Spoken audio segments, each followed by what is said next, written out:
Are you new to Blender? Well, if you are, go make a proper donut and learn the basics of Blender. But if you wish to expand your knowledge and take a dive into the world of geometry nodes, well, then this video is for you. And what better way to learn than by creating a donut, which has become almost like the rite of passage for Blender beginners. But we're not gonna make a single donut, we're gonna make a donut generator, which is really where the power of geometry nodes lie. In this sort of parametric, procedurally driven, geometric generation. If this sounds intimidating to you, I get it, it did to me as well, but don't worry, we're gonna take it step by step and you'll find it that actually it's not that scary, and at the end you have a very powerful tool under your belt. Now, do you need a math degree to work with this? No, but it would be helpful. If you know high school level math, you'll be alright. But again, not necessary. I'm gonna try to present it in a non-technical way, so hopefully it will be very approachable. Now, believe it or not, I didn't model any part of this. Everything, the donut, the glazing, the sprinkles on the top, all of it is generated from these nodes. And the beautiful thing about it is very customizable. Maybe you want it to look like this. Maybe you want it to be simple and fresh, like this. Or maybe you want it festive and Christmassy, like this. And we can change and modify this in many ways.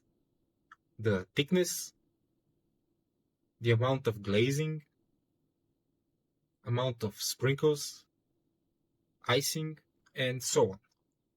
So, let's begin. In a fresh scene, we're gonna go into Geometry Nodes tab here. Initially, the layout is gonna look like this, but I don't like this because it's a bit too narrow here. So I'll move some of these windows here. I'll put the 3D viewport on the top right. Expand the node space up.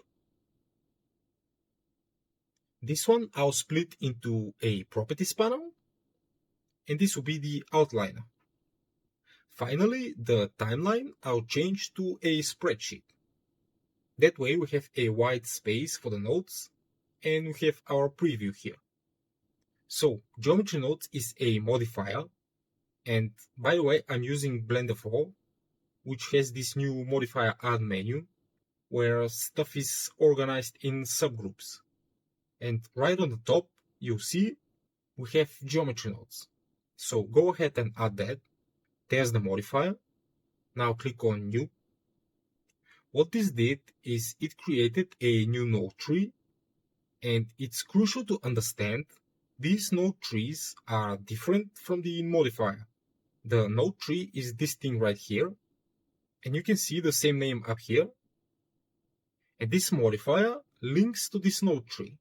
If I copy this and create a new one, now you can see we have two node trees, and in the modifier we can select which one will affect the object. And we can give them a name. Let's call this donut. So let's look at what these node trees are. We have a group input and a group output.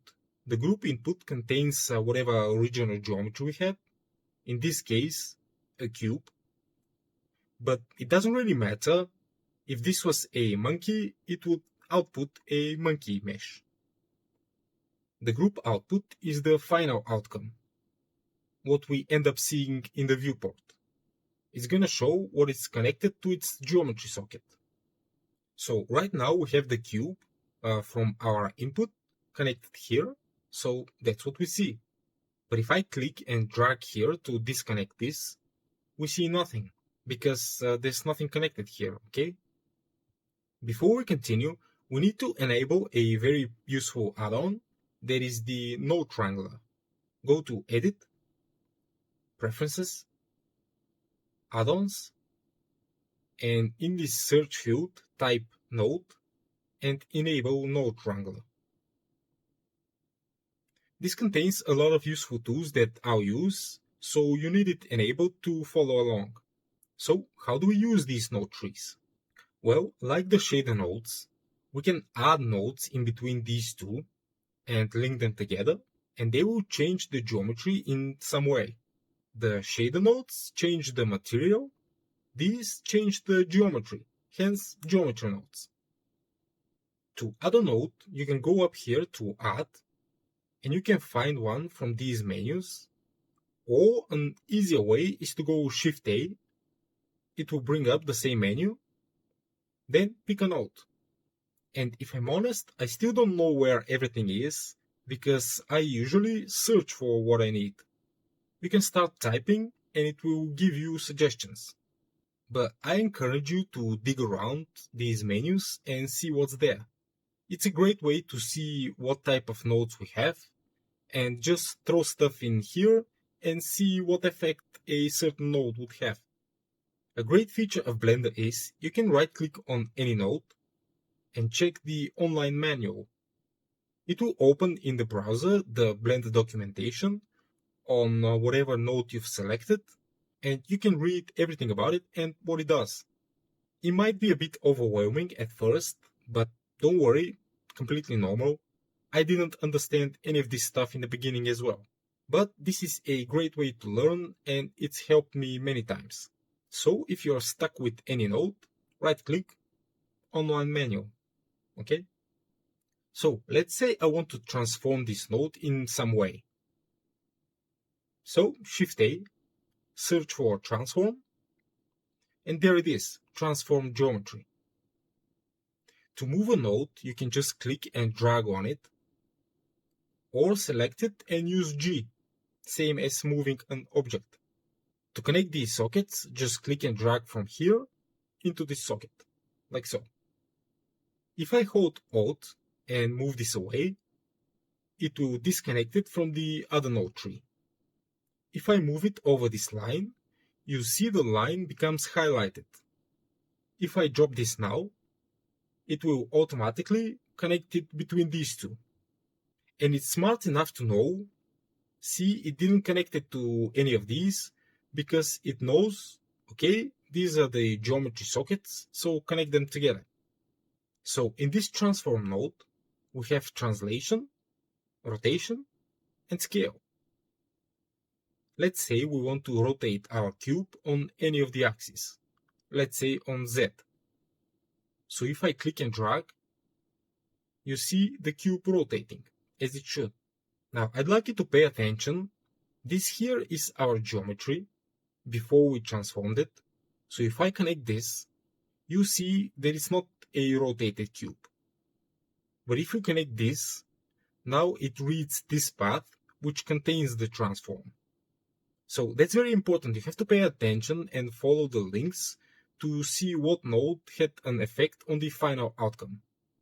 To quickly see what any part of our node tree outputs, we can Control Shift left click on any node and it will connect it to a temporary viewer node. This is a great way to inspect any node tree. Then you can delete this with X and it's back to showing the output. Now it's probably a good time to talk about some of the socket types that we'll find.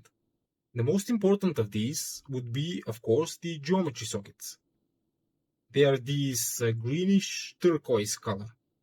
They contain the geometry information.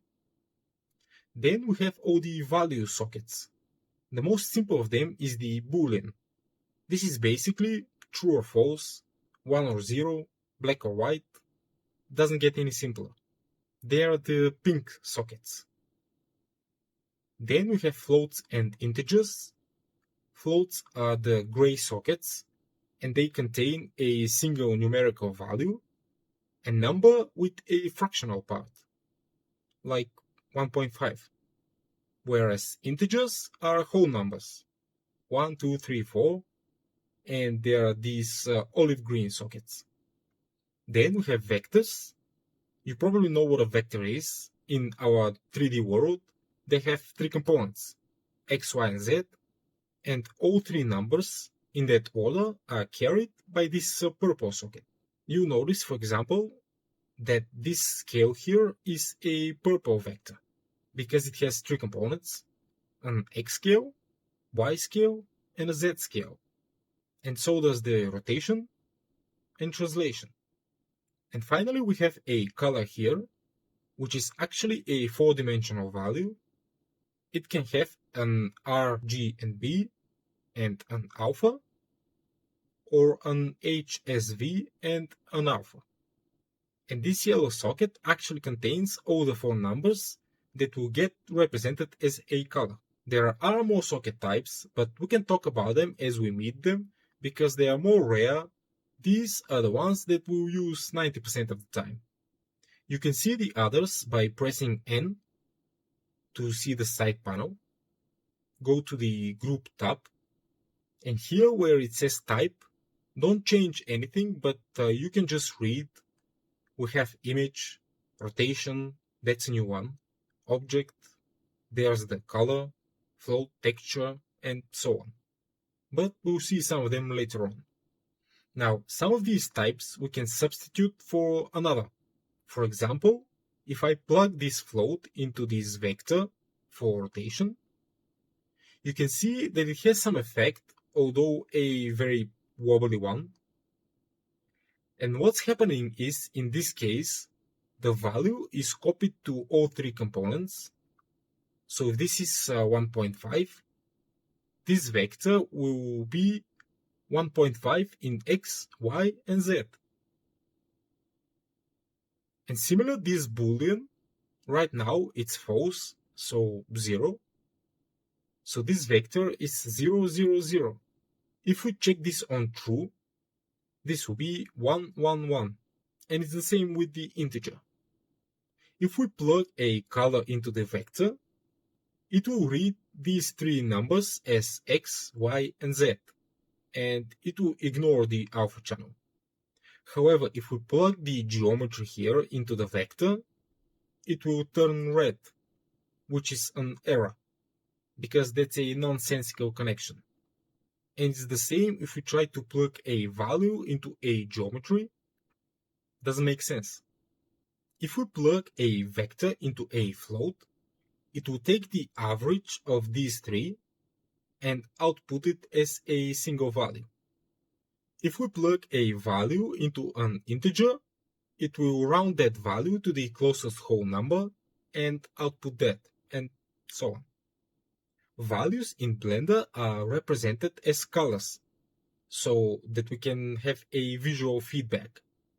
So 0 would be black, 1 is white, and anything in between will be a shade of gray. And this is a bit limited because we can only see the range from 0 to 1.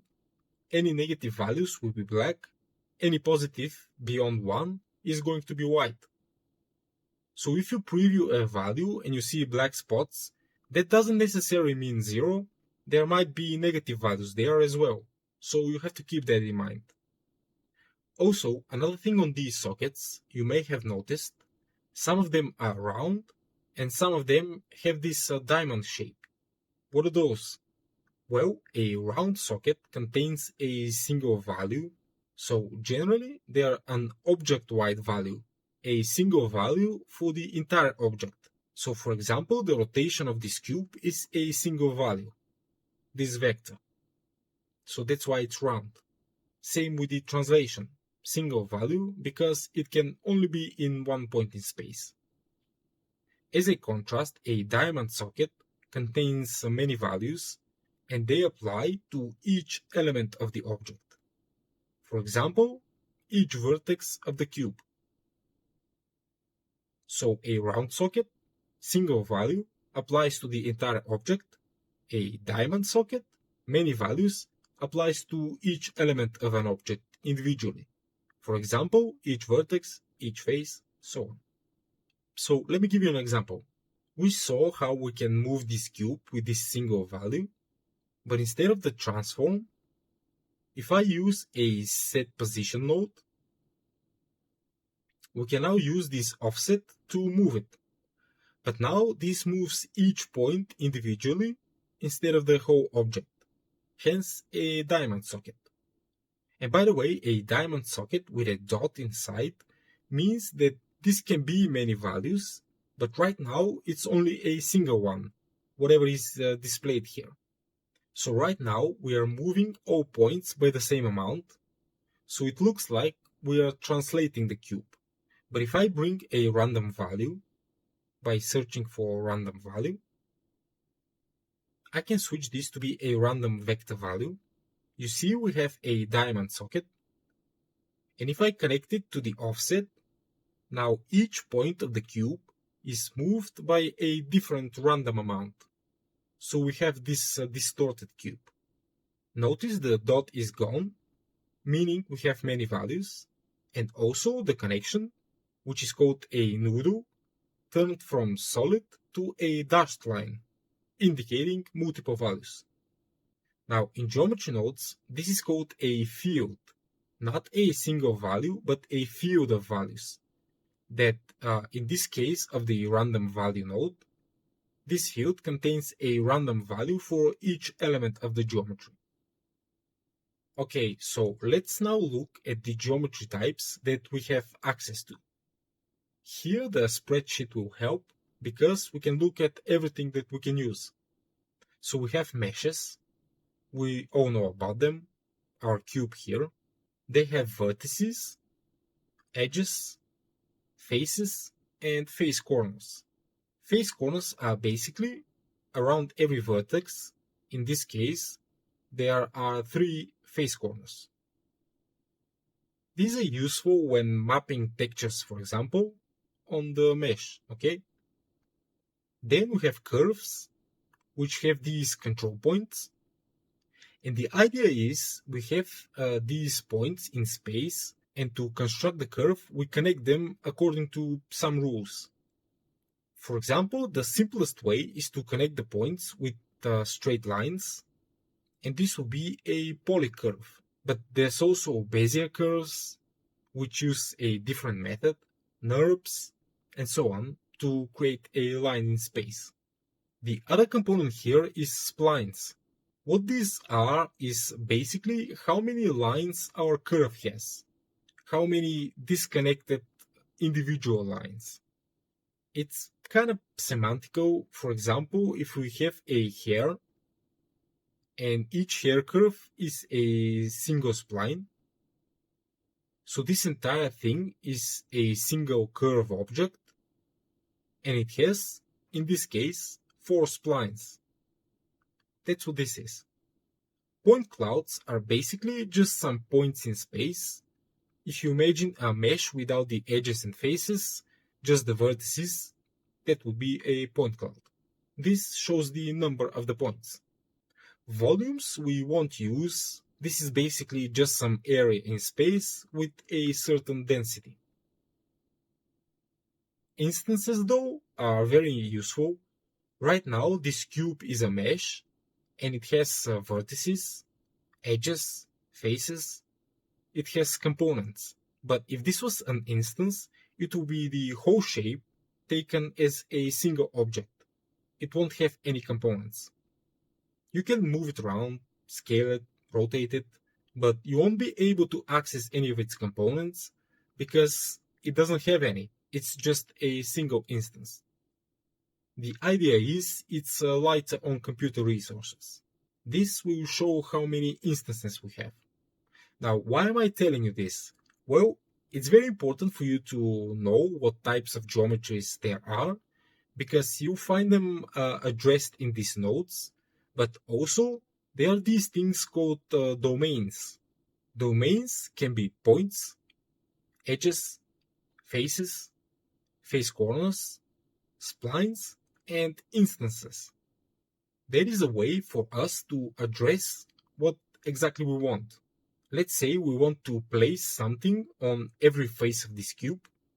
We have to explicitly say affects only the faces. So we can be precise like this. The point domain is dependent on the context object. If it's a mesh, it will be the vertices. On curves, it will be the control points. If it's a point cloud, it will be, well, the points. And the other ones are what we've talked about. But for example, a mesh won't have splines. Similar, a curve won't have face corners, and so on. It's dependent on the type of geometry. And the last thing here that we need to talk about is attributes. Now, this can get a bit abstract, but essentially it's just a value assigned for every component of the geometry. Every component from a chosen domain might be every point, every edge, every face, and so on, a single value for each component. For example, the simplest one, every component has an index attribute. This just numbers them from 0 up.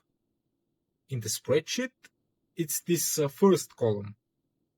We have 8 vertices, 0, 1, 2, 3, 4, and so on. That's the index. 12 edges, 0 to 11. This index is an example of an inbuilt attribute, something that is inbuilt inside Blender. Another example of a very common attribute is the position. You notice here we have a position attribute, and every vertex has its own position value. 3 numbers because position is a vector, and here the first one has this position, second one this, and so on for every vertex. And there are many other inbuilt attributes. For example, every face has an area. If I search for face area, get that, and preview it with Ctrl-Shift-Click, you notice now on the face we have, well, it says viewer, but that's the face area. We have a number for the area of each face. Also, we have a sharp face, Boolean attribute, and that is used for shading in the viewport. And there are many other inbuilt attributes, but we can create our own. To our mesh here, we can add a store named attribute, and here we can decide what domain does it apply to. We have to give it a name. You can say anything, but try to avoid the inbuilt ones, like position, sharp face, index. Give it your own name. Let's say dog. So we're assigning each point an attribute named dog with a value of 0. So let's look at the vertices here. There's our dog attribute. And notice when I change this value, this one changes as well. Now, right now we're assigning a single value for each point, but it could be a field of values, hence the diamond socket. So what we can do is bring a noise texture and plug the factor in here. Now each point has a different value generated from this noise texture. And we can actually preview what's happening. And we have a different value for each point, but it looks kind of weird because we don't have many points here. So let's use a subdivide mesh here, increase the level, and now you can see a much more familiar picture. You see now we have over 24,000 vertices, and each one of them has a dog value. We can change the noise texture, but what we are actually seeing is this dog float attribute. What Blender is doing is going, okay, vertex number 1, set it to this value, vertex number 2, set it to this, and so on for every vertex, which is then represented as a color, so we end up seeing this. But we can actually change this. Instead of a float, we can pick something else here. Integer, vector, oh, quaternion, that's a new one. Let's say we want it to be color. Then use the color output from the noise texture. We have to refresh the viewer. And now we see color. So notice our dog attribute turned from a single float value to a 4-dimensional color value. So Blender is reading this and represents it as a color. That's what attributes are in a sense. So that's my simplified introduction to geometry nodes. It's a very powerful system once you understand the basics. And obviously we can go into much greater detail for each feature, but we'll look at them as we go once we start building our donut, which will be in the next video. For now, make sure you get the basics, rewatch the video if you need to, and I'll see you in the next one. Stay tuned.